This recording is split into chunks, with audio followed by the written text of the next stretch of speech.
tell me when he says when I'm blind.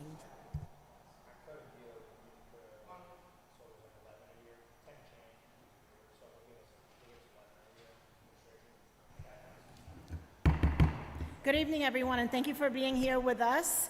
I am calling to order this special hybrid operations management budget and government accountability committee to order, also known as OMBGA.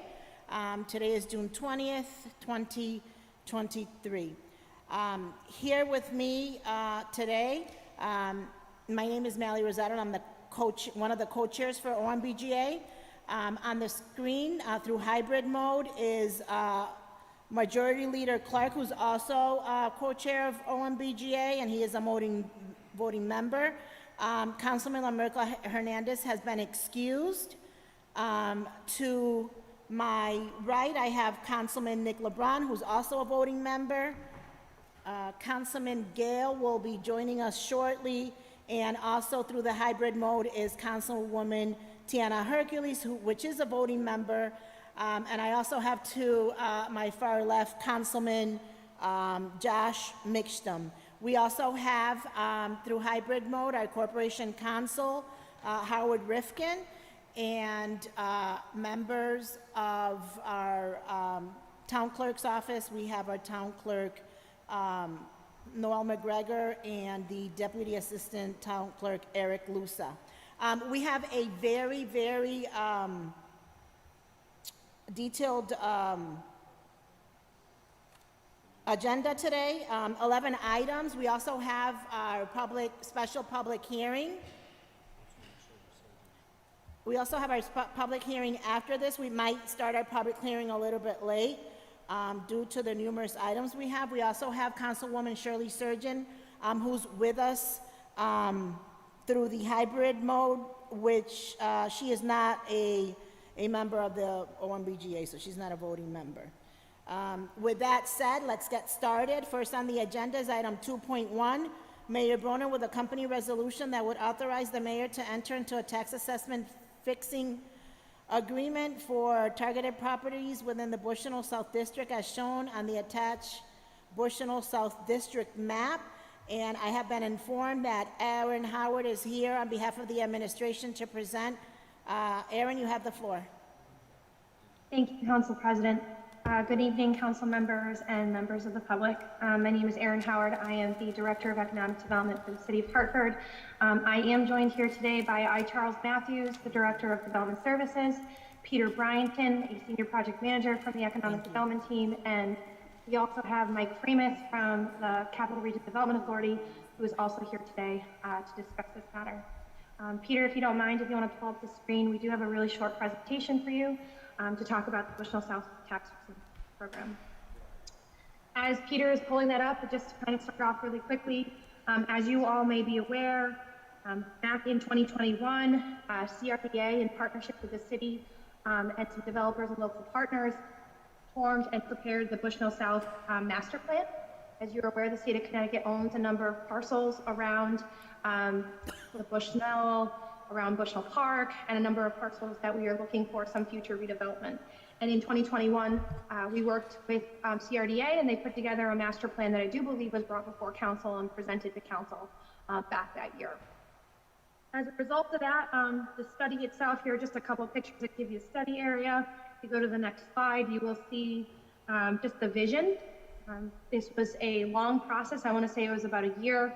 There were community meetings, there was outreach, discussions about how do we see the future redevelopment of these sites and what could that possibly look like. Moving on, this is about a surface parking lot, so taking up too much valuable development space in the city. As you know, even our planning and zoning, we are trying to deter surface parking lots, trying to promote infill development across the city.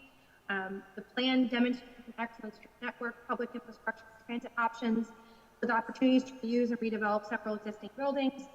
And the hope here is proposed development reconnect the Soto neighborhood to downtown and create a more livable environment.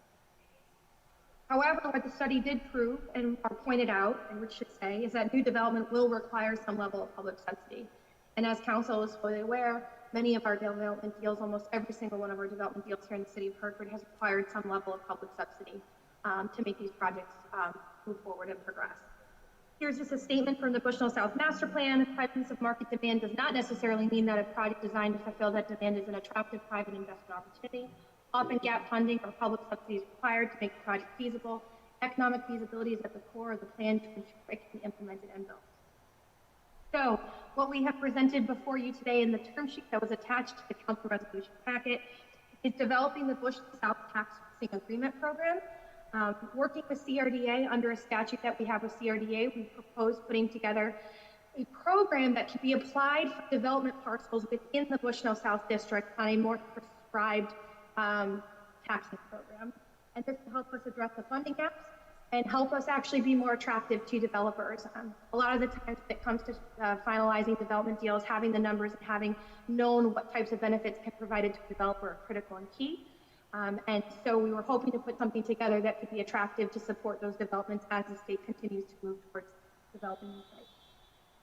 What this would do is basically saying that it authorizes the mayor to enter into those agreements as the developers come to the table. So this is just really creating a policy and a program authorizing us to be able to move forward in the future. The district itself is comprised of 25 parcels. I think it's really important to note that about 15 of those lots were designated as redevelopment sites. Not every single parcel within the district will actually be subject to this program. It'd be the 15 that are highlighted. We did update a map for you all to be sure. So you'll see here the properties highlighted in yellow would be the subject properties that we'd be talking about. The other sites are either the Bushnell or other existing state buildings or residential buildings that would not be part of this future development. With that, key terms of the agreement, again, we'd be working with CRDA on this. There's a state statute, CJS 588Z, section 32-66A, which is authority allows us to enter into tax agreements with CRD if a project is part of CRDA and part of the CRDA Capital City project. The agreements themselves cannot exceed 15-year terms. These projects must receive a minimum of $5 million in CRDA funding in order to receive the $15 million. The annual tax payments shall be based on a percentage of project gross revenues derived by the development. We would also require the developer to be subject to all provisions of the HAP living wage ordinance, and they may be required to contribute to a designated entity. What does this mean? By opening up and providing a based program that would allow for this would be the opportunity to create between 1,200 to 1,800 new residential units, 63,000 square feet of cultural and commercial space, $400 million in new construction value, and 100 public investment for streets. And then the only thing that we did not add that I think would be important is the way that the tax deal is structured would be a 15-year tax program. We would fix a minimum payment based on what the value of the property or whatever the tax value is of the property at that point in time. They would be able to be fixed during construction periods. The program would go from years 1 through 5 at a 6% minimum payment, from years 6 to 10, 7.5%, and then from years 11 to 15, 9%. The only other thing I would point out in years 11 to 15, we've talked about this a number of times with tax fixing agreements. Lenders typically don't want to see a major change in taxes going into the full tax payment year. So we have a caveat that in the last 5 years, we would be able to adjust those percentages based on the pro forma presented to make sure that the developer wasn't struggling with a huge gap in funding from years 15 to 16. And I'm just going to look over this really quickly. I think those are the major terms, very similar to what we have in many of our other agreements. There would be performance requirements. They would have to obtain all their permits and move forward with development and follow the Hartford Affirmative Action Plan. The other thing that's really important to note is we do have affordable housing requirement. We have it set up where we'd be 20% of housing units, anywhere ranging between 50 to 120 AMI with that 20% requirement for affordable housing. And I would just note that some of these deals may be not necessarily apartments. There could be, as you know, we're trying to promote homeownership and things of that nature. So in the event that we're able to do that, we would also require some level of affordability there. And with that, any questions or comments for either myself or Mike Freeman, we are here to answer. Thank you, Erin. If you could just close out your presentation so I can see everyone on the screen. And Councilman Mixner has a question. You have the floor, Councilman. Thank you, Madam President, and thank you, Aaron, for that presentation. I think you actually answered one of my questions at the end, but our sound isn't very good here, and so I didn't hear it very well. So I'll just ask again, and I'll ask you to sort of speak slowly and clearly. What are the affordable housing requirements imposed on developers who get this deal? We will require that 20% of the residential units would meet some level of affordability. We put it in the range of anywhere between 50 and 120 AMI. I think what would be important to note is that in many of our other deals we've been doing in downtown specifically, anywhere between 80 to 100 or 80 to 120, we didn't want to restrict it to that. We wanted to provide an opportunity that if there were lower units that could be achieved. So we reduced that down to the 50 to 120 AMI to provide some level of flexibility. That could be tied to funding sources and things of that nature. So we didn't want to limit ourselves in the level of affordability. But that being said, every deal would be required to meet a 20% affordability overall on the number of units for each project. Thank you. Another question. I know this is there's no certain answer to this question, but can we put a dollar amount roughly on what this subsidy is? I mean, we're giving tax fixing agreements. Folks are paying less than they would pay. What is the value of that subsidy in just dollars, roughly? So it would be based on the deal, based on projected whatever the gross revenues would be. I think the best way to be maybe to kind of talk through what our numbers look like for 55 Elm, because this is very similar to the 55 Elm tax fixing agreement that we did. The only thing I would note is for 55 Elm, this was a rehab project. So it was a rehab construction project, where in many of these scenarios, these deals are going to be new construction. So your numbers and your cost of development will be different. I can look those numbers up for you and tell you what we had there, but it really would be based on whatever that gross revenue would come in from the revenue from whatever that development deal is. And if that changes if it's residential or commercial. I don't know if that would help to share with you with 55 Elm. Sure. I guess I don't even have a sense of the order of magnitude. Like, are we talking about over this 15-year period giving developers $10 million or $100 million? I have no idea. I'm trying to get a broad sense. So in these tax fixing agreements, we, now it doesn't mean that in the future there could be some financing or some kind of commitment at a later date, but in this particular scenario, this is just developing a program where they would have a benefit on their taxes, whatever that's based on the future improvement of those sites. So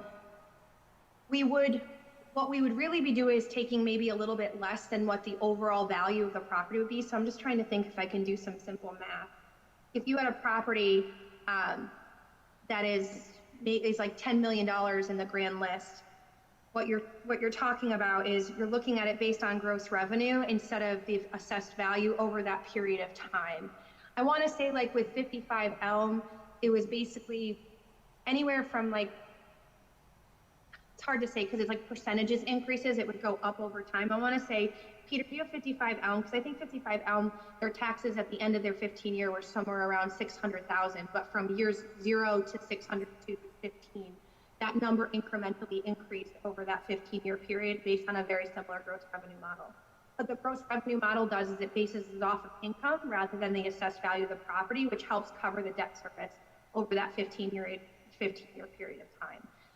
So it would be a savings, I guess, for the developer. It's not really a loss to us because we would be looking at, if it wasn't for this development, we'd only be developing X or receiving X dollars of value for the property. In this particular scenario, for example, just trying to pull up the base values of what you're getting on some of these properties. Now, first of all, some of them are state property, so we're not even getting much revenue, if at all, from pilot payments. And then if they're going to be doing a major renovation, then you're seeing that increase. So like anywhere, I'm seeing 200,000 the first year, ranging up to 600,000 based on like a 50-something million project. And again, based on the project, it will change. So it is kind of a hard question to answer. Mike, I don't know if I'm saying this good enough. Maybe Mike can help me. I understand that it's maybe more of a complicated answer than you can give right now, and that's fine. You can follow up with me. But you get the sense of what I'm asking, and we can follow Yeah. up. Thank you. And I just think what's important to point out is that the challenge is that what we're really trying to do is attract and incentivize those investments. We've done these types of deals now through the city for different projects.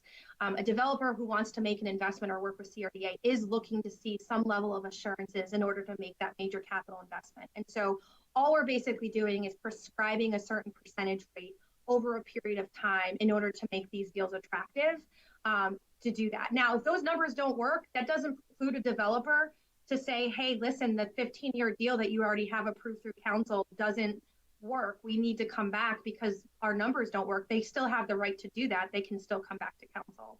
But it was just trying to come up with numbers that made sense. And I think, Mike, if you want to talk to the numbers, that had a lot to do with Bushnell South in the project itself. We looked at modeling to see what that gap or what those funding, the tax fixing agreement numbers could look like in order to make this project work.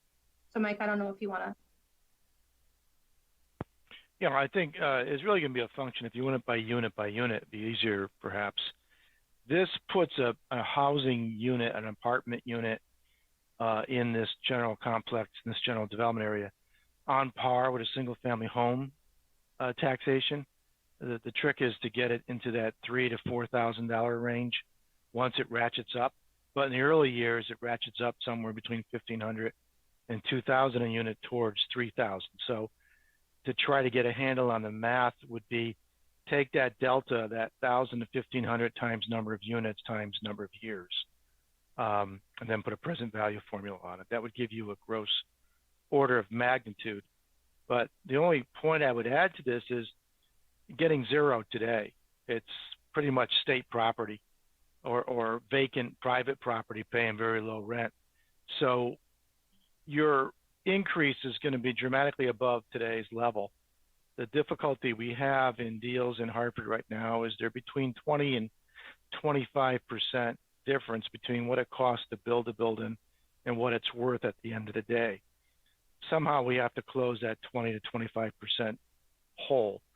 And we do it a variety of different ways to attract as much capital as we can. One is for us at CRDA to participate in a discounted financing that can be mirrored up, or sistered up really, with the city to help launch the project over the first years. And as Aaron pointed out, it ratchets up. As the property gets a little older in the tooth, the percentages go up so that you can even it off to the rough comparable to a single family unit price point. I don't know if that helps you, but it's really going to be project by project. The 55 Elms, 164 units. It's probably coming in somewhere around the $2,200, $2,300 range per unit. You want to get it up to $3,200, $3,300, $3,400 unit per year tax bill. So take 1,000 times 166 times the number of years it takes to ratchet it up, and that'll give you a gross investment of the town for that property. Keep it in mind, it was a state building previously. Thanks. Councilwoman Hercules? Good morning, everybody. Thank you, Aaron, for the presentation and that additional explanation, because that was kind of what I was trying to ascertain, really the cost-benefit analysis, understanding that presently we're not getting really much benefit from the property, but really trying to get to the heart of what was just mentioned about that difference, that 25% difference between what it costs to develop buildings in Hartford and what the value is at the end of the day, and why that gap continues to persist, because we hear so much about it, and understanding that more obviously will allow us to figure out how to mitigate that, because a project of this magnitude in any of our neighboring towns would not necessitate this type of tax fixing agreement, probably some to some extent, right? But not one of this structure. And so really trying to understand what drives that, I think will allow us to continue to be prudent and as we develop these types of properties, which this is certainly an exciting project, but certainly wanting to know that the city is getting the most that it can get in terms of tax revenue My question, since that was kind of addressed, one would just be if we can continue to be appraised as we get closer to really understanding what these numbers look like. If council can continue to be updated about that, I think that will be really important. And then my question goes to the community benefits agreement piece of this, and just wondering how that factors into who is chosen as a developer. Is the historical track record of developers meeting those requirements taken into account on the front end? I understand there's mitigation afterwards if developers aren't meeting those criteria, but just wanting to understand a little bit how that goes into play and who we ultimately select in developing. Sure, great, great question. So when it comes to these developers, we don't own this land. So these are all private well, there's the caveat. These are, for us as the city of Hartford, these are really private developers coming to us asking for that benefit. The property itself, the majority of it is actually owned by the state of Connecticut. So the state of Connecticut also would have their level of requirements when they're just doing any form of disposition. And Mike can probably speak a little bit more to that. What this tax actual deal does, though, is it actually makes it a little bit stronger than what the state does require when it comes to contracting requirements, because we do honor our 15, 30, 15 requirements, which is 15% minority contractors, which, Mike, correct me if I'm wrong, but the state isn't that high. The state's around 6 or 7%, right? And so we bump it up to 15% for the city. And then we have our hiring goals of 30% Hartford residents and the 15% women and trade workers. In this agreement, any developer would be required to work with our compliance team and go through the LCP tracker and do the same thing to work with us to meet those goals. And it would be one of those requirements under the tax fixing agreement. So we wouldn't necessarily have the say in who the developer is, because these are going to be privately driven projects. And actually the state, if they're state-owned property, the state's going to go through an RFP process. And Mike can talk a little bit about what the process is that he's going through now, how that works to select a developer. But that developer would be held to our standards to manage that 15, 30, 15, like we make requirement of all of our developers, frankly, when they get any type of tax fixing agreement or any type of financial benefit from the city of Hartford. Thank you. Are there any other questions? Who's that on the top? I can't see. Yes, I do, Madam Chair. Oh, you have the floor, Majority Leader. Thank you, through you, Madam Chair. Aaron, thank you for your presentation, and Mike, it's good to see you. I have a quick question. Can we get this type of deal to put a grocery store in Hartford? Because this seems like this is some good skin in the game, but we can talk about that later.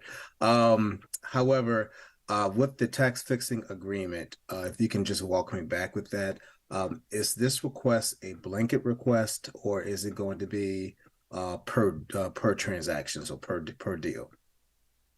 So this is set up that would authorize us to enter into these tax fixing agreements for those 15 development parcels. There would be blanket upfront now. The developer would have to subscribe to whatever council approves tonight, and that would be the set program. If the developer needed something different, they would still have to come back to council for a new deal. But this would be council approving a set, for instance, more so like a policy. Here's a structured tax deal that council is comfortable providing any developer within those 15 parcels within the Bushnell South District area. Okay, so they don't, as you just said, if they want something different, they have to come. You all have to come back to us. Other than that, this is what the policy will be. So with that being said, the the infamous clawback clause and the term sheet, I'm more interested on the community benefits. I know that there is a line item within development services now regarding a portion of development costs. I would say that's going to be sent over to that community benefits line. Is that this type of structure still going to be in place? So I believe what you were referring to is under the housing tax abatement program, they did make the requirement that there would be a contribution to an entity through that program. Our deals coming from the ED side have, for the most part, had some kind of requirement for that, but it all kind of depended on the structure of the deal. I want to say Peter noted, I believe that we did have the developer contribution here. So the developer contribution says city may require the developer to pay a sum agreed upon through the negotiation to a designated Hartford entity of the city's choosing to support recruitment engagement, capacity building, and the success of maybe and local contractors for the city of Hartford working on the subject property project. They shall work with our city's designated entity to post, inform, and publish all contracting and employment opportunities created by the development. So we don't necessarily specify who it is and for how much, because we do change it up per project, but it is something that's in here that would allow us to do so. Okay, all right, I, thank you. Majority Leader Clark, I don't want to interrupt you, but I didn't know if Corporation Counsel wanted to chime in into this conversation. I see that his hand is up. Thank you, President. Rosado, just to clarify about the community benefits set aside or the like in housing projects, that has not been implemented, just so you know, Councilman Clark. The Tax Abatement Committee considered a couple of housing deals recently, and we were very uncomfortable approving that because there was no definition to the policy, the purpose for which the money was going to be used, any way in which a potential applicant for funds could make an application for some benefit. And so until that's better defined by the department, we have not implemented that. Okay, thank you, Corporation Counsel, for that clarification. Seems like an opportunity for us to put a policy together for that usage. Also, too, through you, Madam Chair, who is, with this project, who's taking the lead on this? Is that going to be CRDA or is it the city? And I asked that question because I just want to know from the standpoint of, contract compliance and making sure that, the set-asides are being achieved. Who's going to be doing the monitoring? Great question.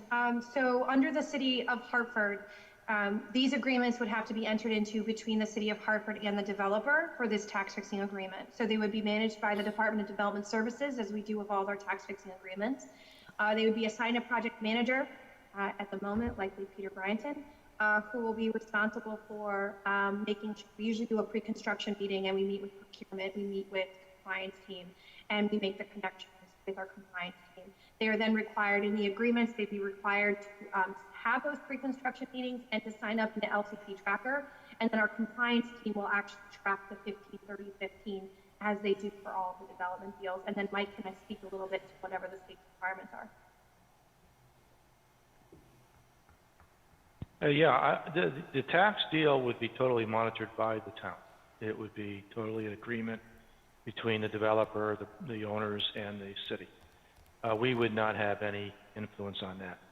We would track the projects for state requirements, whether it was MBE or wages or percentage of affordable units or whatever the terms were, separate and distinct. To go to Aaron's point, the town or the city's requirements are actually more strenuous than the state's.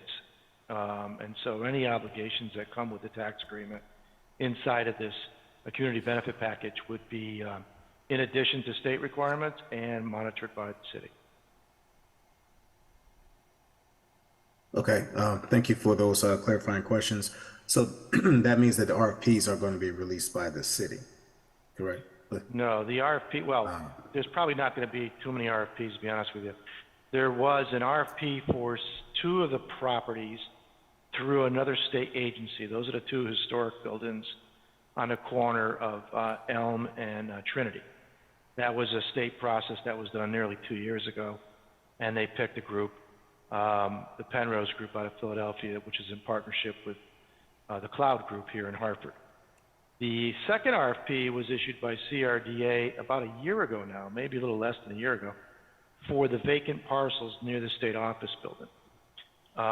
That group is going through a review process as we speak and made its early presentation to our board just last week.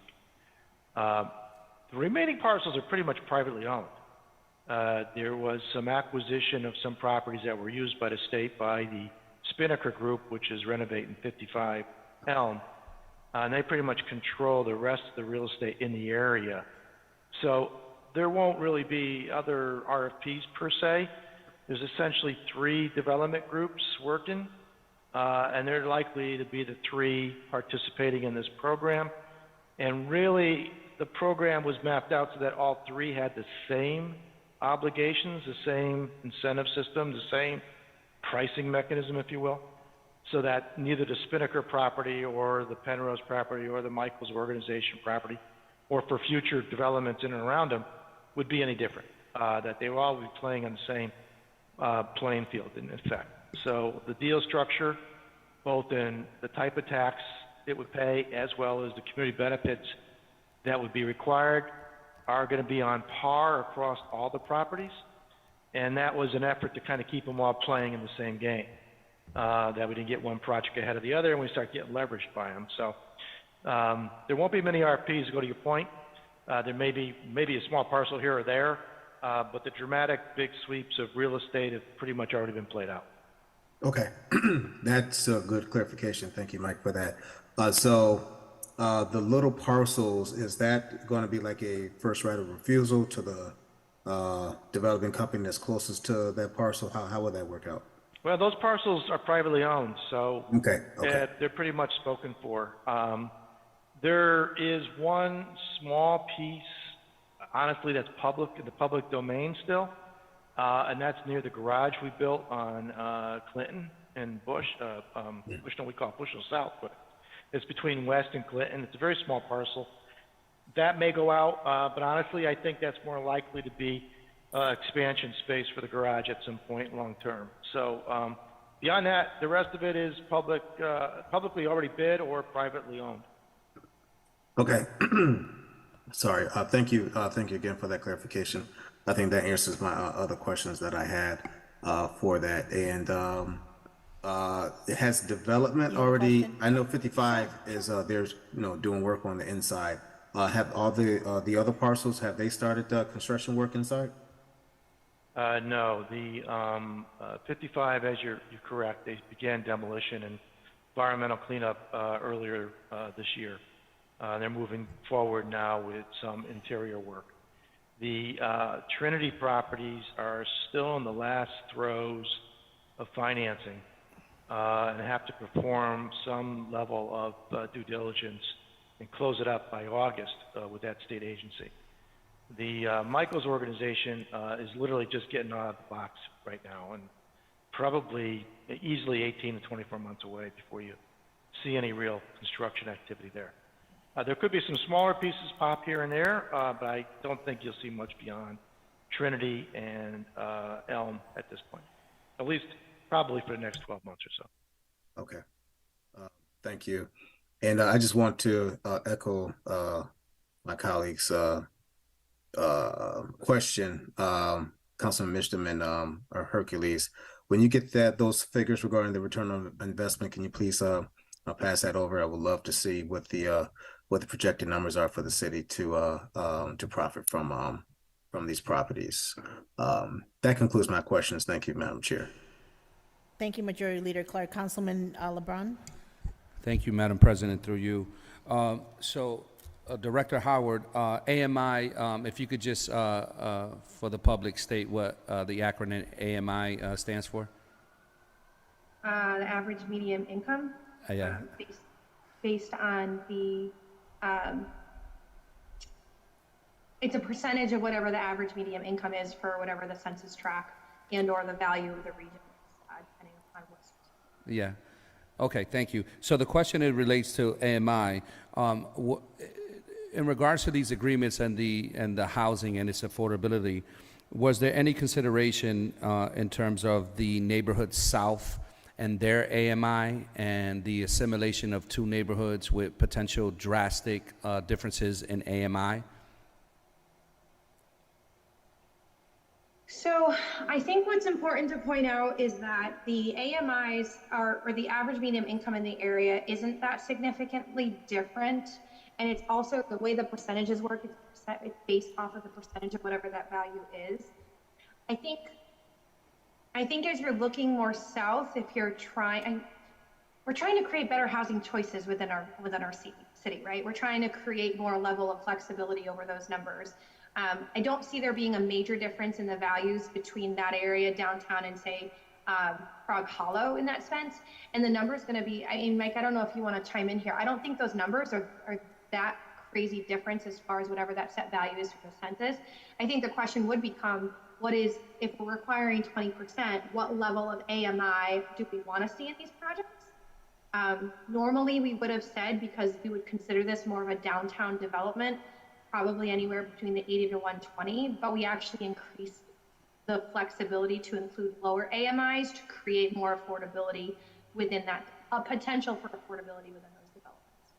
I'm not sure if that answered your question, but I think it actually gives us more flexibility to look at what those numbers look like. Yeah, I just think with all developments, as we continue to try to bring new sources of development opportunities in our communities, we have to hold the shining star or against the shining star of gentrification.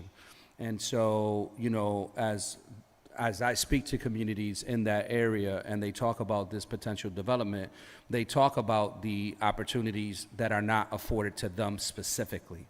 And so when you talk about these developments and you talk about and we think about how the people that are going to be living in these developments have to live in these communities, I just think it's something to consider always, that assimilation, because we want new development, but we also want this development to be assimilated as best as possible into our natural communities, so our communities don't feel like they're being forced out.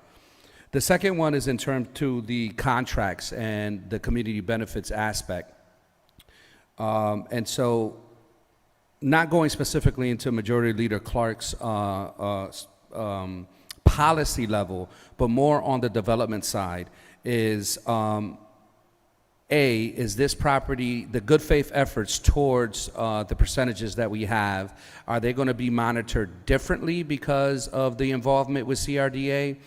And if so, what does that look like? And if not, can you just give us a gentle reminder as to how we monitor good faith efforts towards those percentages of opportunities for contractual, for minority women, business, and Hartford folks? Thank you. Great question too. So we do not do our requirements at this, like in conjunction with CRDA or the state. The state CRDA is going to monitor their compliance requirements for the minority contractors on their side. But to Mike's point, we are more stringent on our requirements. The way our process works is we work with the developer, we have them execute the Hartford Affirmative Action Plan with us, where they're required to meet the 15% minority contractors. They cannot self-perform. They do need to bring on those contractors. William is on this call as well. I apologize, William Diaz from Economic Development Team. Just realizing I didn't introduce him before. Probably get a little bit more specific with it for you as to how that works. But what we do is we work with contract compliance. They require folks to sign up into the LCP tracker program. The developer can sign up, the subcontractors sign up, and we monitor. They have to do certified payroll. So they have to identify what the payroll is that's coming in and where those folks live to demonstrate that good faith. And they're required to present that information on the tracker on a monthly basis. William, did I miss anything? No, and then we also work, the compliance division works with the contractors trying to identify how to reach out, do outreach to Hartford residents through different programs, job fairs and things of that nature, just to try to get as many Hartford residents participate in the projects as possible. Thank you. So just always a reminder to everyone, and I don't think we don't say it often enough, is that with any development, we need to make sure that the people in our Hartford neighborhoods not only are able to live in these places, but also work on these places. And that always should be the shining star for any kind of development in any community. Thank you. Thank you, Madam President. Council President Rosado, if I may, I just want to make sure I just point out, my apologies, I keep using the wrong terminology. It's area median income. And Peter did check for me. It is based on the Hartford, East Hartford, West Hartford. So that area median income stays the same in that area. For clarification. Thank you. Sorry. Thank you. So For the members of the public, can you define what affordable housing is? Affordable housing is housing that's been identified in a development project. I'm going to use it in this scenario, that have been set aside to provide housing for incomes that are below market, or are within a certain percentage of the area median income of that particular area. And so there's different levels of affordability. We can see them ranging from 30% area median income all the way to 80 to 120 area median income. But it's basically allowing rents in this particular scenario below market to those who fall within that criteria of income. And then there are actual limits to what we can charge for rents for those number of units. Some programs require deed restrictions. In our deals, we have a 20% affordability that runs with tax fixing agreements and or when financing is at the table. But it's really identified in housing that's been identified to provide for lower income residents of the community to allow for housing in these types of developments. Thank I think you. it's also important to note that when you restrict the units to certain income ranges, you are lowering the rent in those units, and it's one of the exchanges in turn for tax breaks, that the property is actually receiving less revenue than it would with unrestricted rents, and that is consequently puts pressure on the building to make it up in other places. So when you leverage the tax break, you're leveraging a discount in rents for 20% of the units. How deep the subsidy or how deep the leverage is the discussion between the 50% and the 120%. Obviously, if someone's at 50% of the average income of the area, they're probably only going to be able to pay 50% of what a rent might be. And that obviously has to be made up someplace. That's one of the reasons the tax agreements are being put together, to assure that there is at least an affordable unit, at least 20% affordable units within the projects. So. Thank you.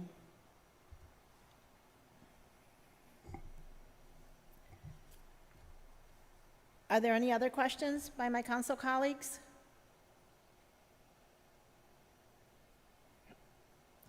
There being none, the chair will entertain a motion. Madam Chair, through you, I'd like to make a motion for a favorable recommendation back to council. Second. Motion has been made and properly second. Are there any other discussions, any comments? There being none, all those in favor signify by saying aye. Aye. Any abstentions? Any nays? The ayes have it. This resolution will be sent back to council with a favorable recommendation. Thank you for the presentation, Aaron, and also to your team who do a phenomenal job. As I reiterated before, we have changed the agenda to actually accommodate Aaron. She has other meetings she needs to attend to. So item 2.3 now became item 2.2, which is Mayor Bronin with a company resolution authorizing the purchase of the property of the La Iglesia de Dios located at 1313 Main Street. Aaron, you have the floor. Thank you, Council President. Thank you for rearranging this evening too. I actually have William Diaz here on this call who will present this item and can answer any questions. Okay. Hello, Council President, Council members, everyone in attendance. The church located at 1313 Main Street is located between, it's actually part of the Arrowhead Gateway and Beyond project study that we did, I believe, a year and a half ago. It also on the same block that borders part of the Dono project. This parcel has been owned by the church since the 70s, so now that it's in the market, the city wants to acquire it and incorporate it into the development and piggyback off the actual developments that are happening in the area. As you are aware, we have the Arrowhead Development Project, which is maybe 3-4 parcels northwest of this, which should be hopefully breaking ground end of summer or early fall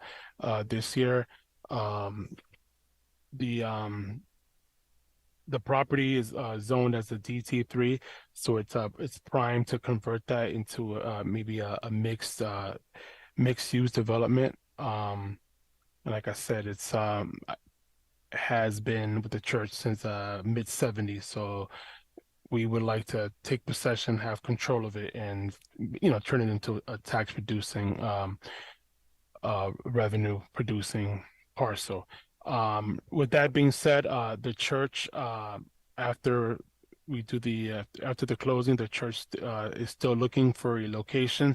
So part of this agreement was to have them stay there for maybe between 6 and 12 months. They would need the funding from this transaction to actually engage and locate a new location.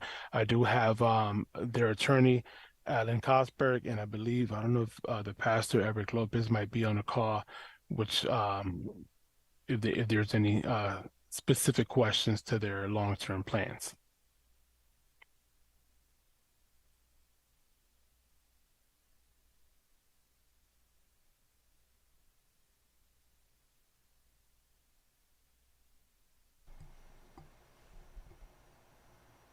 Are there any questions?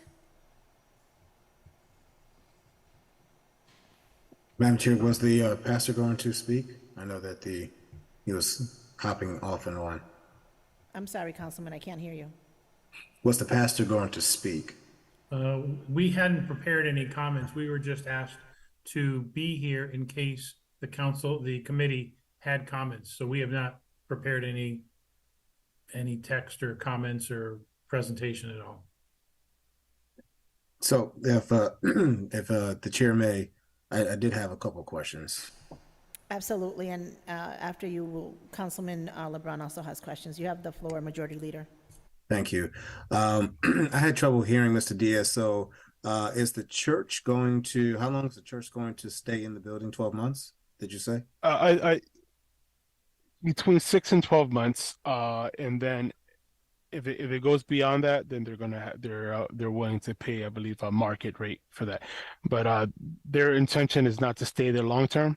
They just don't have the financial capacity to just move, until they get paid. So they want to find a place as soon as possible. To be clear, too, the way the letter of intent and the terms are structured, the church has a minimum of 6 months to do that. But if the city tells us that they're prepared to break ground on something else, they have to give us 3 months notice and we'll get out. So the intent was not to get in the way of the city's repurposing this property. And what will happen is you'll give us an amount of time, and if your time frame for repurposing the property gets pushed up, then we'll have to we'll get a minimum of 6 months, but beyond that, it's tied to the city's repurposing of the property. Thank you. And to you, Madam Chair, Mr. Diaz, what is the city's intent for this property after the church vacates the building? Well, like all the parcels in the area, we're looking for someone to redevelop it, repurpose the property, make it, turn it into a tax producing property. Based on the Arrowhead study that was done, a lot of the parcels, you're familiar with the area, should be mixed use development, residential upstairs, and some commercial on the ground level.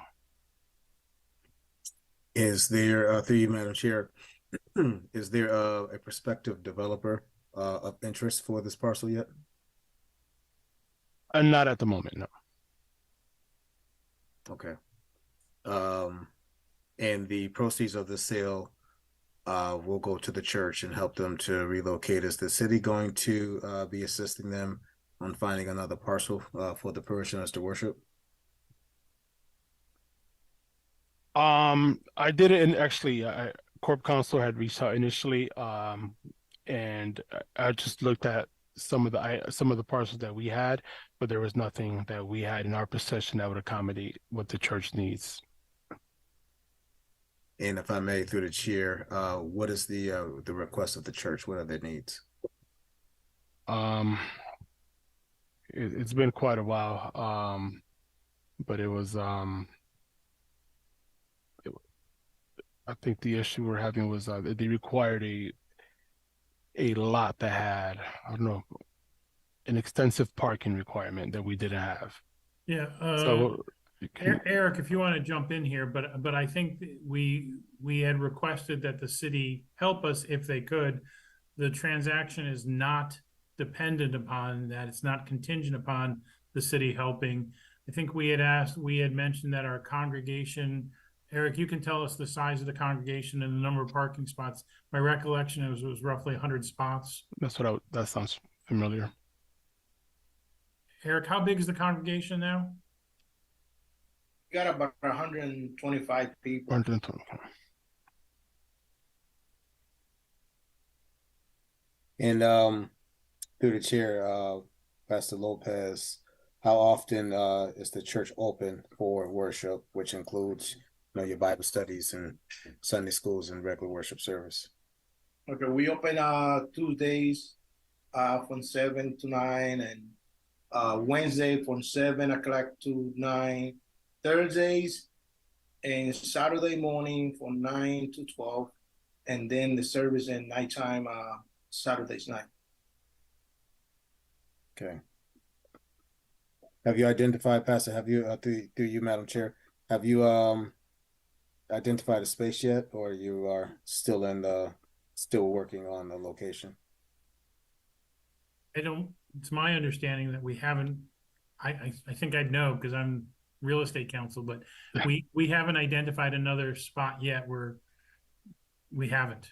There are a couple that may be coming on the market that we might want to, nothing yet. And, obviously we don't know whether this project's approved, and if it is, when it'll close. And so it's tough to sign a PNS or to even get in the market without having an idea of the timing of that. Okay. Thank you very much. Thank you, Madam Chair. Thank you, Majority Leader. Councilman LeBron? Yes, and I'm not sure, through you, Madam President, and I'm not sure if this question is for Director Howard and or the pastor. Thank you, Pastor, for taking time out of your schedule to meet with us. But in terms of the property, does the property go all the way to the adjacent property that faces Ann Uccello Street? So looking at the overhead map, just to clarify a question, so there's, behind the church, there is a property on Ann Uccello Street. And I just want to make sure that the church's property goes all the way to that line, or does it? I believe it. Sorry. No, go ahead, please. No, go ahead. You got it. There's actually, this is the La Iglesia de Dios on Main Street. There is actually the San Juan Center. There's a... You want me to pull up the map? Sure. There is a parcel of land that kind of separates the properties on that triangle, Main Street. So there's a small sliver of land in between that's actually part of The San Juan Center. Right, that's it. So I guess the question I have for any kind of future development, if a developer, just for clarification through you, Madam Chair, so if a developer wanted to purchase this property and let's say do a reconstruction or what have you, they would also have to purchase this adjacent property, right, to do any kind of development on it? When you're saying this adjacent parcel, are you talking about the strip of land? I don't think they would have to. I think we'd be looking at this as being like a rehab project, going in and renovating the property. I don't think they would be required to acquire any additional land. If they wanted to, it'd be great. We'd love to see development, obviously, anywhere along here. And the whole goal is to, revitalize, make investments, improve facade improvements, that sort of thing, all along this corridor. That's part of the plan.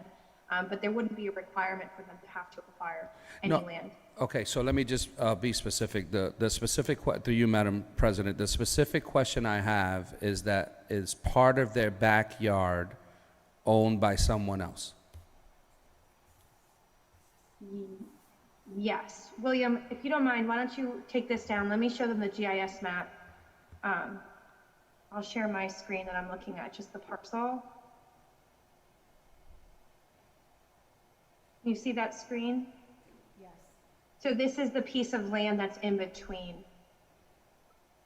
from the San Juan Center. And I believe the parcel that we're talking about The next one. Here, yep. is right here. So they own a small portion of the land here, but this parcel here is owned by San Juan. Okay, so the San Juan Center owns a part of their backyard. Yes. Okay, thank you. Thank you, Director. Thank you, Madam President. Are there any other questions? There being none, the chair will entertain a motion. Motion to approve with a favorable recommendation. Second. Motion has been made and properly second. Are there any other questions, any comments? There being none, all those in favor signify by saying aye. Aye. Aye. Aye. Any abstentions? Any nays? The ayes have it. This will be referred back to council with a favorable recommendation. Again, thank you, Aaron, and your staff and Thank you. presenters. Have a good night. Thank you. Thank you. Thank you. Now we're moving along to item 2.3 with a company resolution confirming the appointment of Isaiah Haynes to the Ethics Commission. Aaron, I believe you're presenting on this.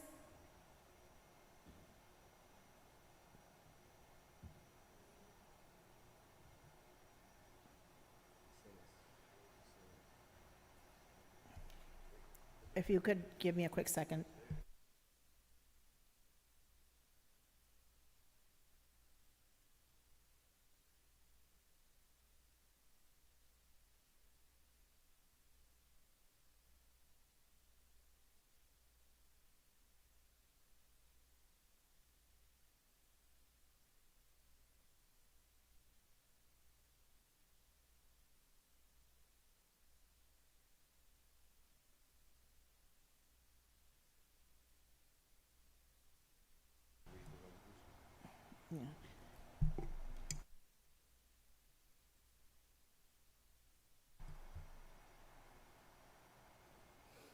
Mr. Hayes, if you can just bear with us since we're moving around this agenda.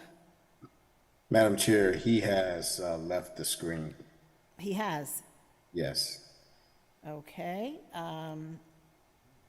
We can, However, actually, we can come back to this item. Is that, however, I just want to say that I believe he was already automatically confirmed. So correct? I'm not sure if you want to make wait for him or just move on with this item. Yes, he has already been confirmed, but I believe that he wanted to address the council body. But if he has left, we can definitely reach back out to him and have him present at a later time or at the end of the agenda. Moving on to item 2.4, Councilman Mixtum, Councilwoman Hercules, Councilman Gale, resolution for the communication on the City of Hartford budget for fiscal year 2024. I believe this is your resolution, Councilman. The floor is yours. Thank you, Madam President. Obviously, it's as titled and as written, it's a little bit untimely. I probably should have thought about that at the time that I proposed it, that we move at a certain pace with our process, and that's fine.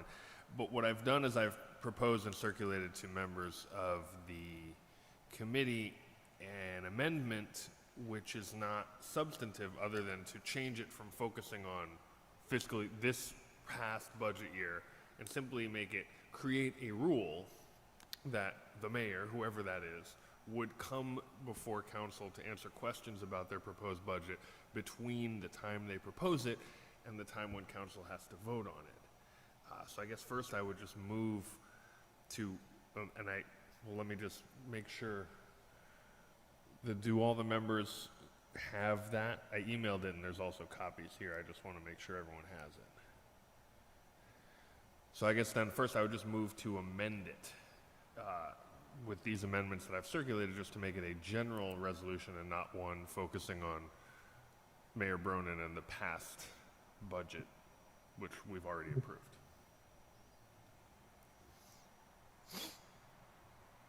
So, before I hand over the floor, so, if you could read your amendments for the record, and also this would apply to the new mayor coming on board, right, for the next budget term? That's the idea. Would it apply until we got rid of it or something? Forever, let us say. Right. So, before I go to questions, could you please read your amendment on the floor? Sure. So that we can vote on that, and then go into discussion. So in the first whereas clause, it would strike Hartford Mayor Luke Bronin publicly released his proposed city budget for fiscal year 2024 on March 27th, 2023, and replace that with the mayor of the city of Hartford publicly releases a proposed budget every year in March for the coming fiscal year. The second whereas clause would strike the word now and replace it with the word then. The third whereas clause would strike the words will hold and replace them with the word holds. The fourth whereas clause would be stricken entirely. The fifth whereas clause strikes the words why he allotted in the last second to last line and replaces them with their decision to allot, and then strikes the words later in that sentence in the way that he did. The sixth whereas clause is untouched, and the resolve clause then would now read, and I'll just read it as it would be. Resolved that each year after the mayor's proposed budget is released and prior to the legal deadline for the city council to take any action to amend, approve, or reject that proposed budget, the mayor of Hartford shall appear before council to answer questions and provide further public information about the proposed budget. That's it.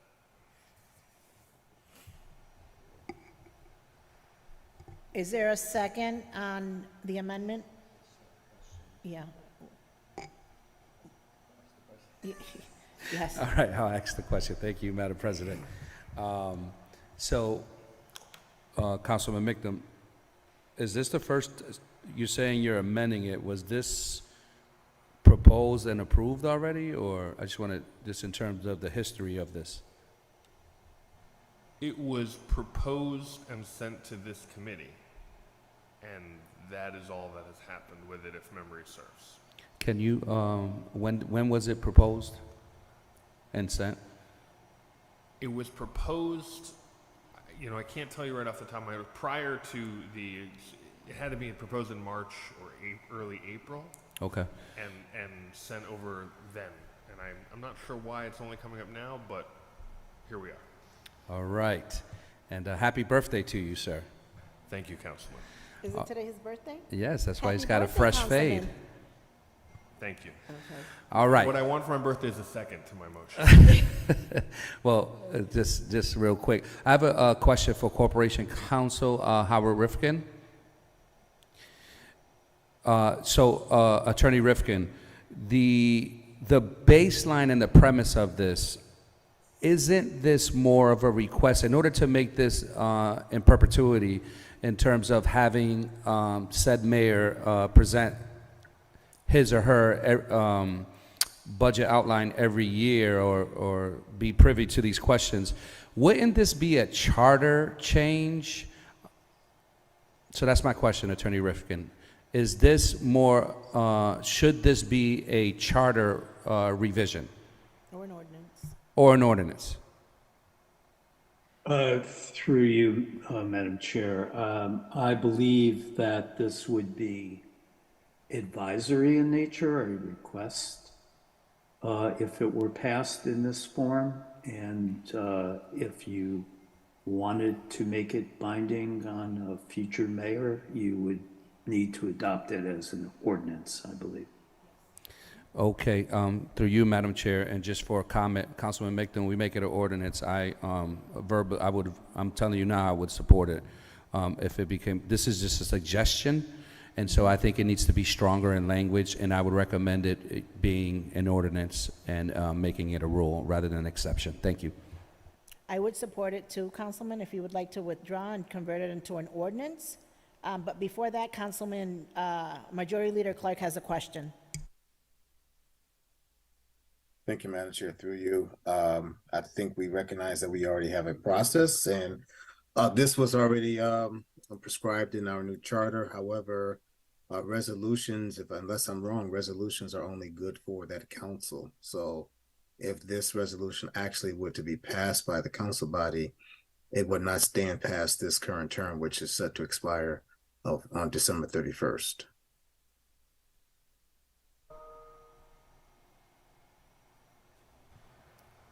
All right, you talked me into it. Well, I'm not the only sponsor of this, so I don't know. I turned to Attorney Rifkin. Can I alone withdraw it? Because this was brought by me and Councilwoman Hercules and Councilman Gale. So I don't know how that works.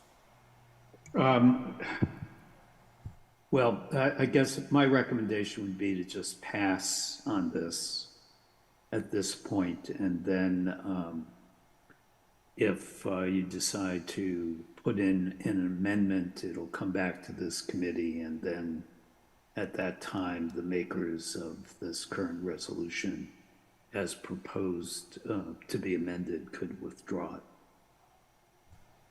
I move that we postpone it. Second. A motion has been made and properly second to postpone this in committee.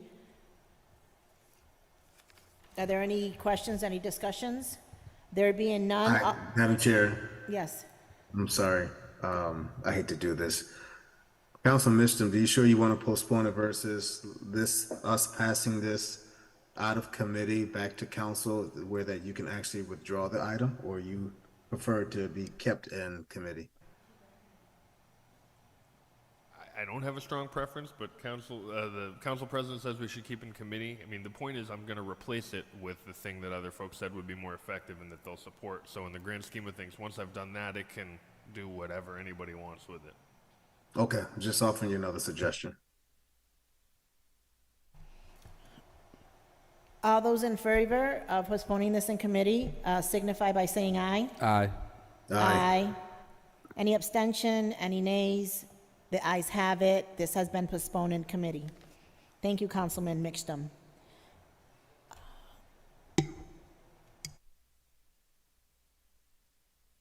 Next item on the agenda is item 2.5 with a company resolution authorizing the submission to the Connecticut Department of Revenue, DRS, of the list of community programs eligible for the 2023 Connecticut Neighborhood Assistance Act, also known as NAA tax credit. This had a public hearing Monday, May 15th, 2023 at 6 p.m. And from the administration, we have Mrs. Cheryl Horitz.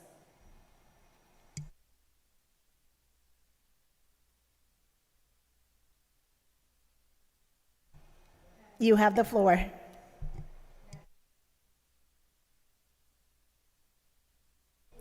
I can't hear you, Cheryl.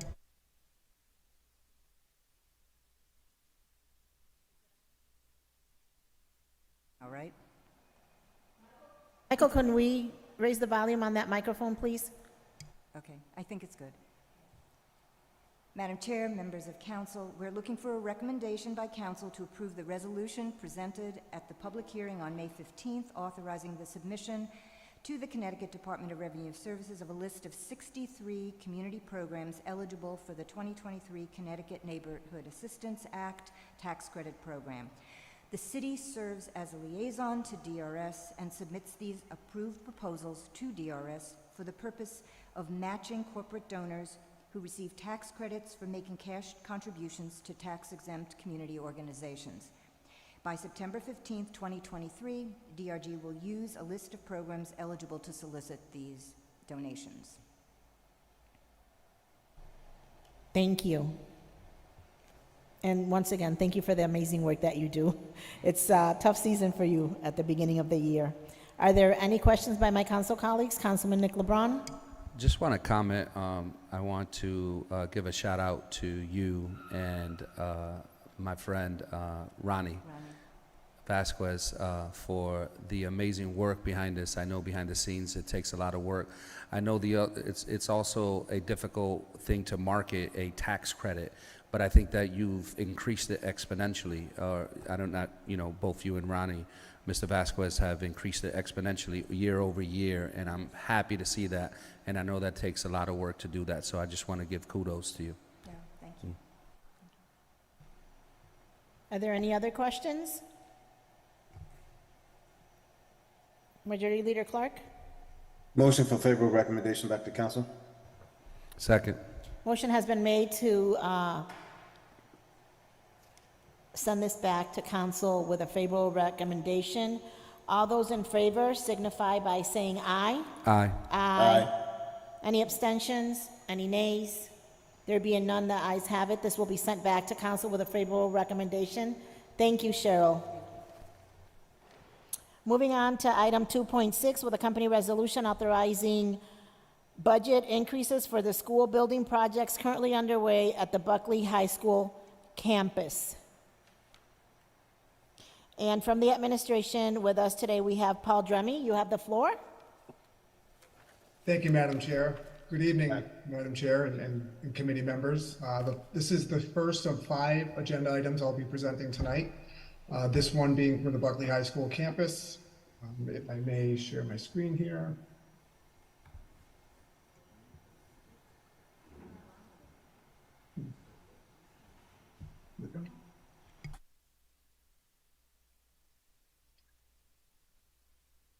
All right, again, good evening, everybody. So back in 2018, the Hartford Public Schools in the city went through the process of presenting the budget for Buckley High and Central Administration Facility to Council for appropriations. Those appropriations were $149 million for the high school and $29.75 million for the Central Administration Facility. Fast forward to late 2021, early 2022, after an exercise of trying to value engineer certain items on the school, and then leadership and committee and community members understanding that they did not want to give the South End less than the North End received in Weber High School. So the direction to the design team was to press on and design to the standard of Hartford Public Schools. So in turn, they were given the direction, finished the design. We went out to bid early 23 when design was complete, late 22, early 23. And when the bids came in, it was realized that the post-pandemic supply chain issues, escalation, really did a number on the original budget numbers. So before you tonight is a request to increase the appropriations, A, for the Buckley High School project in the amount of $61,300,000, and B, for the Central Administration Facility in the amount of $5.1 million. And if I may, Madam Chair, continue with a brief, and this has been a long meeting, so I don't want to take up too much of your time, but there's a human element to this, right? So we have a high school that's displaced into 2 swing spaces, and what is, I'm also the building committee chair ex officio. My vice chair, Majority Leader Clark, in the committee have been minding not only the project and the budget dollars, but also the human side of the project, along with Sherry Davis-Gouges, who's with us tonight, to make sure that the community is informed and up to speed on where we are with the project. So we, Sherry reached out and asked if we could get together a slideshow for the community. We met with the community on June 6th, went to the Boys and Girls Club and presented this very slideshow to the community.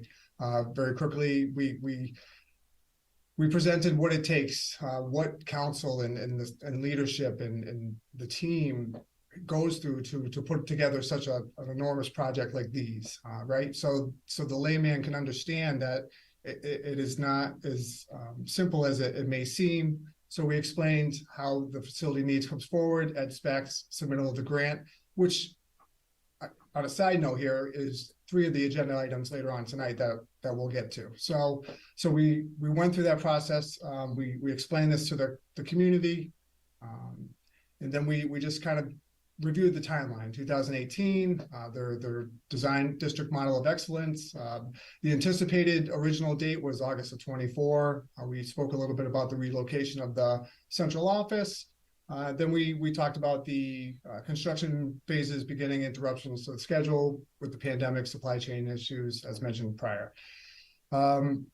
So then we explained to the community what the city did to get this project back on track. And really, this committee knows, and if you don't know, you should know, is what we've done is a pretty amazing feat in a short period of time. So in March, we were in a deficit. We could not move the project forward because 95% of this project is funded through the state. And if we were to move forward at risk on the money that in place originally appropriated, we would have been at risk of losing and not being reimbursed on that particular money until we knew that we would be fully funded. So an amazing amount of effort from leadership and the project team to get the information up to the state and understand that they do indeed support the increases through these projects.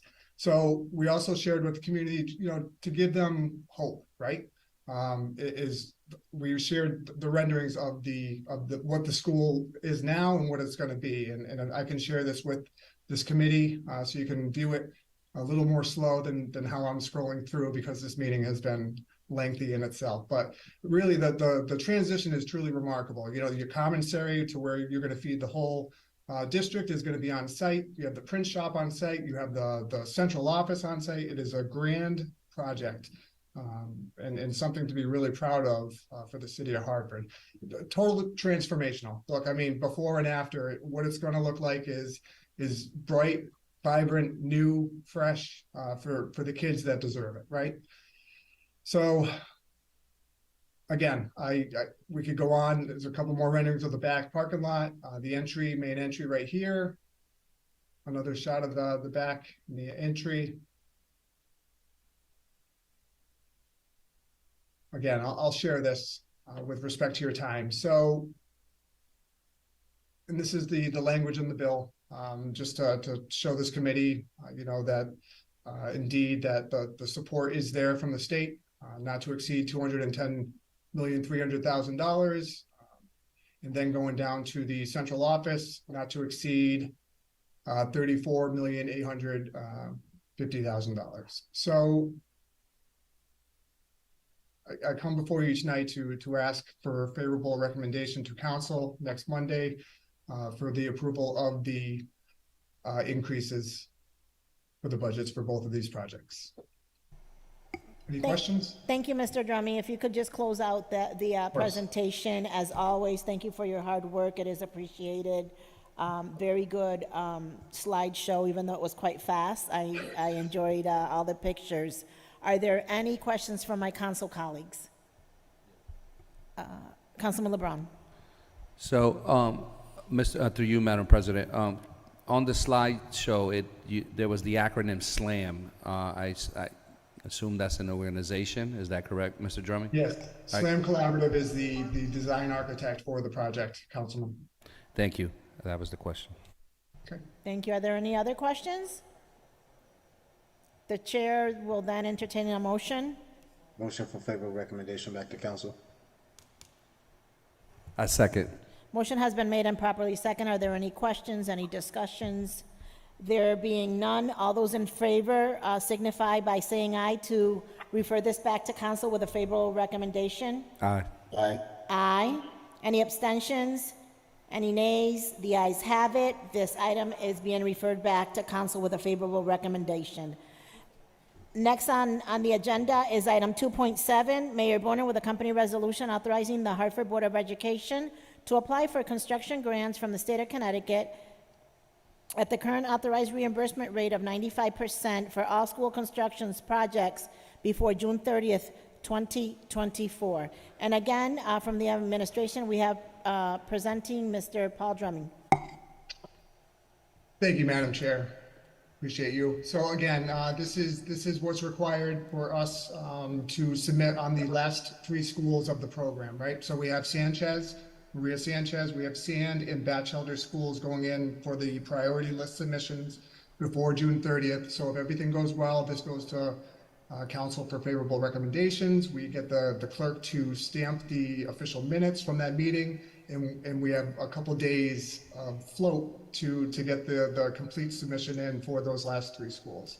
And there are 3 basic resolutions that they want to see, and that's the council authorizing the Board of Education to apply for 1, making sure that there's a building committee to oversee for 2, and lastly is the authorizing the preparation of schematic drawings. Thank you, Mr. Drummond. Are there any questions from my council colleagues? There being none, all those in favor to, Madam Chair, yes, I move for favorable recommendation back to council. thank you. Second. Motion has been made and properly second. Are there any questions? There being none, all those in favor to move this back to council with a favorable recommendation, please signify by saying aye. Aye. Aye. Aye. Any abstentions? Any nays? The ayes have it. This item will be referred back to council with a favorable recommendation. Next item on the agenda is item 2.8, Mayor Bronin with accompanying ordinance amending section 32-18 of the municipal code, the elderly tax relief credit. And from the administration is Corporation Counsel Howard Rifkin presenting. Through you, Madam President, and very quickly, this ordinance would increase the benefit for the elderly tax credit from $750 for residential properties of 3 dwelling units or less, from $750 to $1,000, and for residential dwelling units of 4 units to $1,750. This will implement the budget that you recently passed. And while this item is not on the agenda for tonight because there's a public hearing that follows this meeting, I would hope that the co-chairs will discharge this item so it can be taken up at the meeting of the 26th. Thank you, Corporation Counsel. So it's been a long time since I've done this kind of process. So would we be postponing this and then discharging it after the public hearing? Or can we refer it back to council with a favorable recommendation? No, it's actually not, even though it's listed on your agenda, it's not technically before you. Okay. Or on the agenda for any kind of action, postponement or favorable, because there needs to be a public hearing. That will be the case with the remaining items related to schools on your agenda as well. So again, my recommendation is that you and Councilman Clark, as the co-chairs, file a discharge of those items tomorrow before 12 noon. Absolutely. And then the items will be on your agenda and you can take them up without having to suspend the rules. Thank you. So with that being said, after the public hearing, my co-chair and I, Councilman Clark, will be discharging these items so that they are under the agenda for tomorrow and we can meet the deadline. Thank you, Corporation Counsel. Next on the agenda is item 2.9, Mayor Bronin with accompanying ordinance making general fund appropriations to reflect project costs relative to the public improvement in the Montessori Magnet at Bachelor School, which we have a public hearing this evening at 7, and Mr. Drummond is here to present on that. For the Thank you, record. Madam Chair. Thank you, Madam Chair. committee members. So before we get started, Okay, the last three agenda items and for tonight, I would like to have the design architect that came in, did the assessments and created the budgets for all three ordinances, just to do a really brief presentation so you are fully informed before you make your decision. To the tune, all three of these schools are coming before you tonight in council next Monday to the tune of $282 million. So I think a short presentation is worthy. Jeff Wysinski, Principal Architect for Tecton Architects. Jeff, you want to share your screen and breeze through your presentation, please, on how we came up with these numbers? Good evening. Yep, sure, I can do that. Sure. So while Jeff's bringing it up, just some history. So the mayor and Thea and leadership gave me permission to solicit an on-call engineer to do these facility assessments on the last three schools of the program.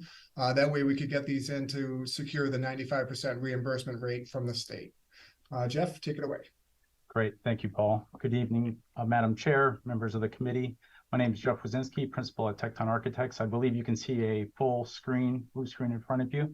So I will be brief, as Paul had mentioned, just real quick. We've been working over the last couple of months, a full complement of the consultant team, including architects, programming, building environmental, building systems engineers, as well as structural engineer and cost estimating. So that was our team that worked on the project.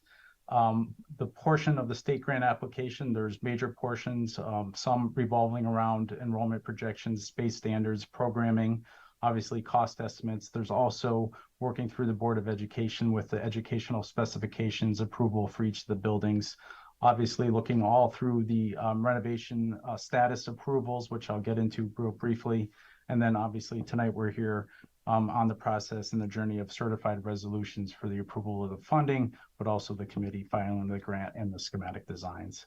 So as a part of the project, all three of the projects will be filing for renovation status, which that means there's an additional layer of requirements. These 12 here, I won't go through all of them, will be part of our grant application that will be submitted prior to June 30th. A broad summary of the conditions analysis of the schools collectively. The buildings have really been well maintained over the years, but no building has received a full comprehensive like new renovation since its existence. Really, for the most part, they're built with durable, long-lasting materials. There has been some past adaptations. We really want to look at reinventing these buildings from an educational use and operational efficiency perspective. Again, reinventing some of the educational space and transforming it, some of the underutilized spaces within the buildings. Within the buildings themselves, things like the HVAC, mechanical systems, lighting, their finishes, many of them are past their useful life, including things like thermal and comfort control. So it's time to look at all three of these buildings comprehensively and at the same time address any kind of code concerns, accessibility concerns throughout the building. So broad summary, that included for topics. The renovate as new means a like new brand new building, utilizing and reinventing that existing structure. So you'll have site improvements, you'll have architectural exterior improvements, including all new windows, sealants, doors, hardware, trim. On the interior, we'll look at all the core spaces, reinventing those with all new finishes, looking at the placement and reinvention of specialized education spaces, making sure that it addresses today's learning environments, as well as a complete upgrade of all the general classrooms. Mentioned as far as building systems, all new fire protection, HVAC, electrical, lighting, safety, and alarms throughout the building. So a like new renovation.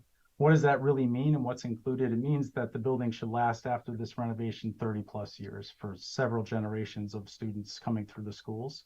It'll address all of the educational needs as well as the physical deficiencies in the building. And again, I mentioned it'll transform these spaces into, contemporary learning environments for the students. And it'll address any and all of the existing conditions reported in our reports that we've generated. So why it's so important, some of the things we'll look at integrating in these renovate as new projects, things like collaboration spaces, adaptable and reconfigurable spaces. We really want to look at connecting the students to the space, to the site itself, social enrichment, And just, a statement on 21st or contemporary learning environments, we spend about 90% of the time indoors these days, but the actual design, the physical environment can impact the students positively more than 25%. And that's really an important piece to latch onto. And I'm going to breeze through these, but things like natural daylight, improved test scores, behavior, those are the kinds of techniques and things that we'll look at in these renovated new projects. To go into the buildings specifically and very briefly, want to look at Batchelder first. We'll then go into Sanchez and then Sand for last. But the Batchelder School, just the synopsis of this building, located on New Britain Ave. The building's 98,000 square feet as it exists today, has grade levels pre-K to 6. About the enrollment projections, about 430 students. The original construction is 1956, so it's 67-ish years old. It has an addition, its last edition was in the mid-90s, so 27 years. So you'll see that, with the pictures on the right side of the screen, it's about time to address some of those existing conditions, concerns. Overall, a great site. There's capacity about 7.85 acres and about 70 parking spaces. So an aerial view, we don't, on a renovate as new, we're not looking at any kinds of additions, really just trying to improve the exterior building envelope and the interior of the building. Again, maintaining that 98,000 square feet, maintaining some of the green spaces, really improving and enhancing some of the outdoor play and educational spaces as well. This is a footprint or vintage diagram of the existing building. So the green is the original building and built in the 50s, and then the blue was added in different portions of the type periods in 1992 and 2005.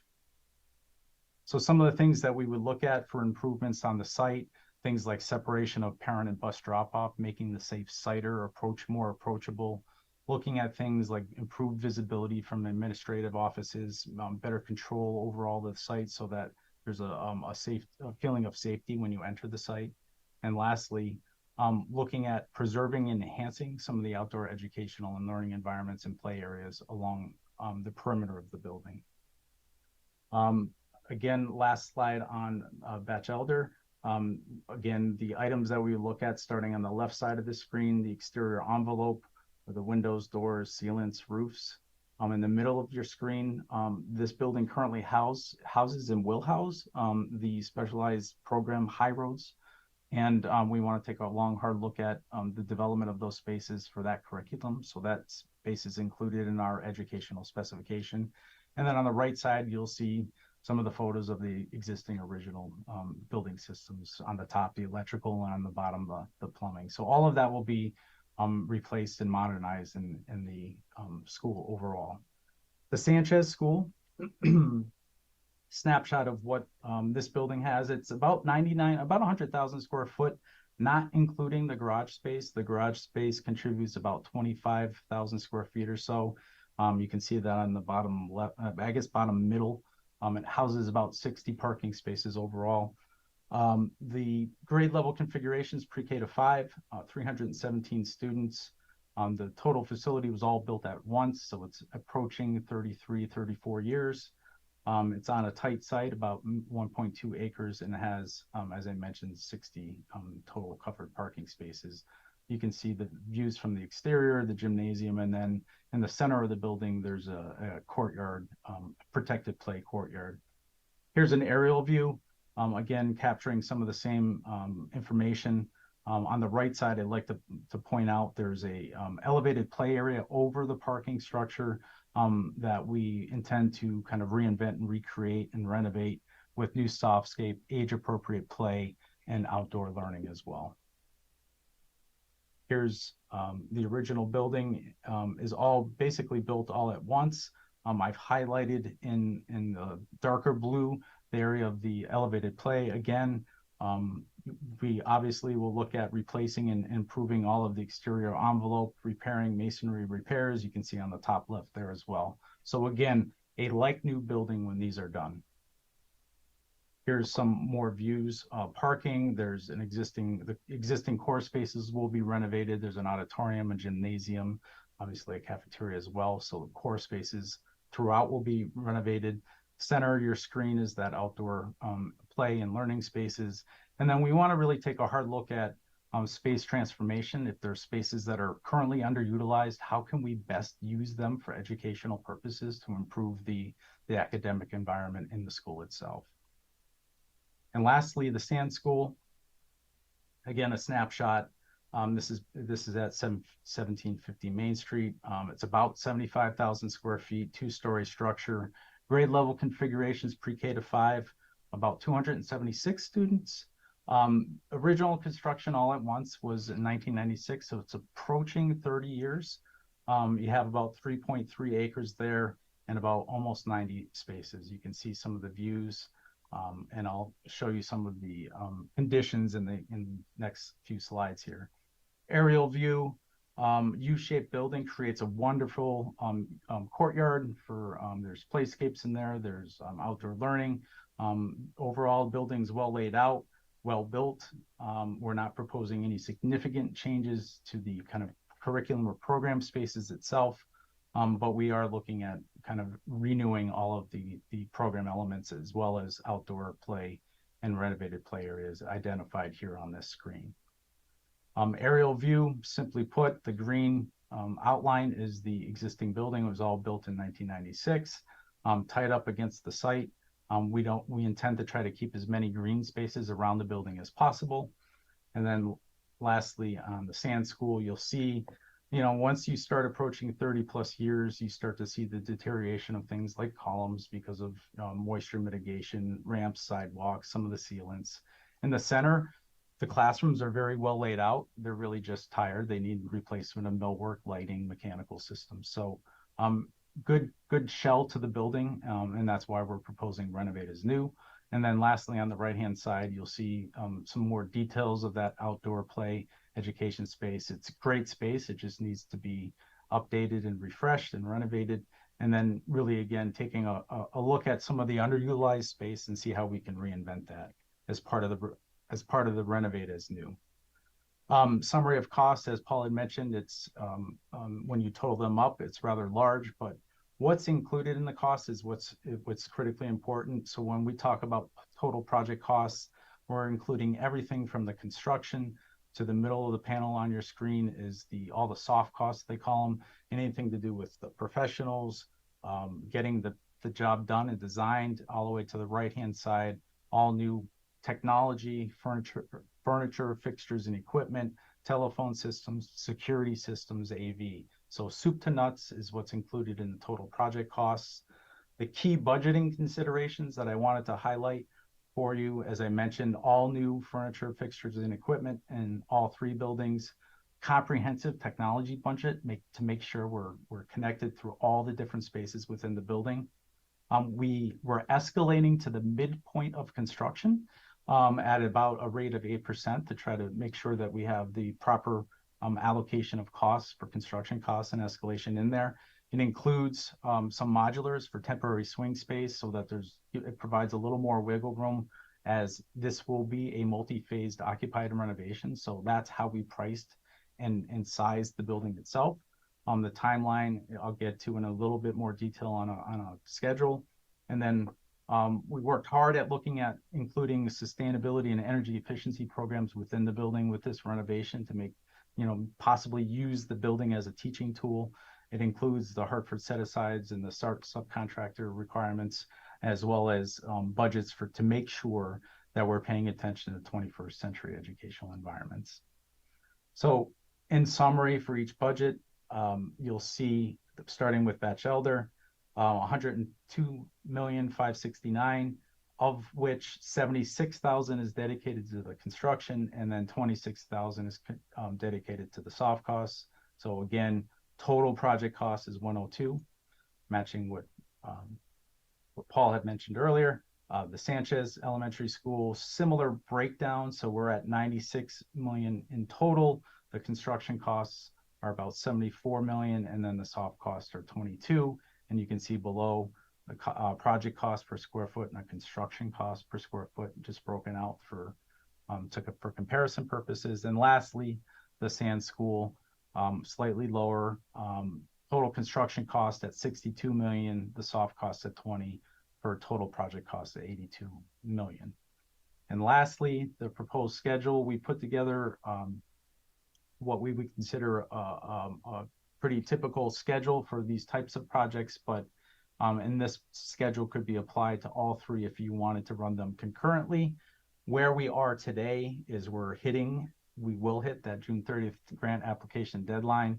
The green is basically the grant application process. So you'd likely hear of approval in the following spring legislative session. So we're putting that out in the second quarter of 2024. From there, you can begin in a conservative fashion, you can begin the design process, which takes anywhere from about 18 to 20 months, which is highlighted in the yellow. And then lastly, you would move into construction, and that's the blue on the bottom right-hand side of your screen, which would take anywhere on a phased occupied renovation for each of these schools, anywhere from about 28 to 30, 36 months of construction. You can see we've mapped out various different phases along the way, early release, and of course, having design workshops and appropriate community conversations and dialogue with the community during design to make sure that the design and the project is responsive to the community for which it serves. And with that, I will stop screen sharing and happy to answer any questions. Thank you, Mr. Drummy. So for the record, we just covered item 2.9, which is a company ordinance making general fund appropriations to reflect project costs relative to public improvements in the Montessori Magnet at Batchelder School. Item 2.10, which is making general funds appropriations to reflect project costs relative to public improvements in the Maria C. Sanchez Elementary School. And item 2.11, which is making general funds appropriations to reflect project costs relative to public improvements in the Sands Elementary School. And all of them have public hearings today at 7 p.m. Are there any questions for Mr. Paul Drumming? So for the record, we just had these presentations for the administration to be full transparent with the public. Tomorrow, the other co-chair of the OMBGA, Mr. TJ Clark, Councilman Clark, and I will be discharging these items from committee. With that said, this meeting is adjourned. Thank you, everyone, and have a good night. Thank you to the administration for presenting. We will now take a brief 5-minute recess before we start our special. Madam Chair. Yes. I'm sorry, I know you just adjourned, but Mr. Haynes is on right now. Oh, Mr. Okay, let's see. There's Haynes. Welcome, Mr. Isaiah Haynes. You were appointed to the Ethics Commission, and we would like you to address this council body with an opening statement, and then if any of my council colleagues wish to ask you any questions, they will. So the floor is yours. Thank you and welcome, and thank you for serving on this such an important commission for the city of Hartford. You have the floor. Thank you, Council President. It's been a pleasure. I'm looking forward to working with each and every one of you and meeting you, hopefully in person sometime soon. My name is Isaiah Haynes. I was born and raised in Hartford, Connecticut, on the south end, towards Hartford Hospital and Trinity College. I attended Catholic schools throughout my education, and then I went to college and University of New Haven and graduated with a major in legal studies and a minor in Spanish and political science. And I currently work at the Supreme Court in Hartford as a paralegal specialist. I'm also a part of the Bushnell Park Conservancy board as well on the governance committee. And the reason I wanted to be a part of the board for the city of Hartford is growing up as a Hartford native, I always wanted to give back to my community, but also help it improve in any way I can. And being someone who was born and raised in Hartford, I feel like I could experience it firsthand and also testify to what Hartford may need to improve and help them to those improvements. And so far, I like the direction that Hartford is going in, and I just want to be able to aid in that development as well.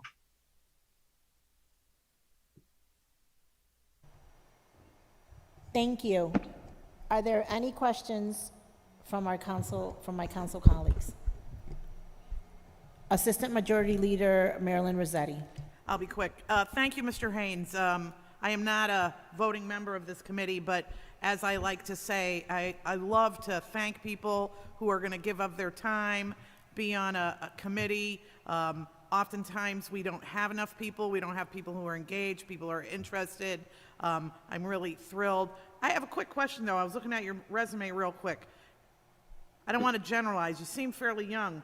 When were you involved with Hartford Areas Rally Together? Just curious, because it has a soft spot in my heart. I feel like that was probably about 2014, I would believe, 2012 to 2014, around that time. Okay, thank you.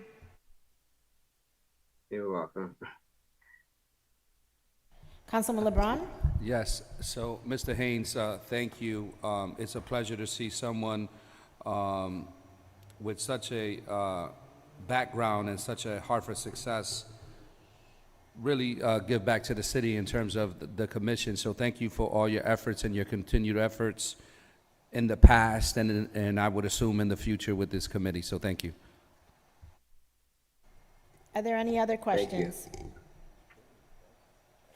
Mr. Hayes, thank you for your willingness to serve. Welcome aboard to the city of Hartford. Thank you. And thank you for your service. As you all aware, the time lapsed, and you have been appointed to the commission already. So with that, good luck. This meeting is adjourned. Thank you. Thank you. I can't sit next to Mary. We're on a brief recess for 5 minutes, please.